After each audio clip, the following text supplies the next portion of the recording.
I guess something else I was thinking about was in my new blog, which I'm calling Everything Matters. Um, Part of the point, because a lot of times with so much prejudice in America, or just in general among people, the first question you have to ask, is it true? Whatever you hear, because people are so biased that it's hard to tell, and most of what people say is just false or misleading or whatever. So the first question that's relevant is it true? And of course, like another question, the next question might be, is it relevant? And because there's so much that people say that's just garbage.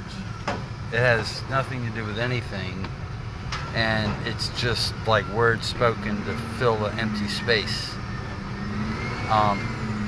But that's it. It's like junk food. It fills your stomach, but it doesn't do anything for you nutritionally. It doesn't add to the wholesomeness of the community or your body or whatever. So anyway, what popped into my head was the syndrome thing, the syndrome in The Incredibles, who's the villain, obviously, because his thing was, he wasn't a superhero, but he was like an inventor, and he wanted to be a superhero, or to make everyone a superhero, because his slogan was that if everybody's super, then nobody is. So it occurred to me, and people actually believe that, it kind of makes sense. It's not exactly true, but it kind of makes sense. So that if my blog name Everything Matters, as opposed to Nothing Matters, but Everything Matters brings relevance to our lives. That is to say, what matters to you is what makes your life relevant.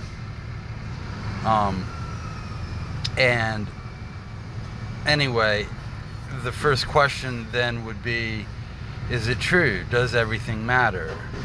And I think it does. I'm not sure I'd be able to, and I'll try to argue that point. But the question is then, as Syndrome would say, if everything matters, then nothing does. That's the question. Does everything matter? And if everything matters, does nothing matter? Anyway, food for thought. Be back in,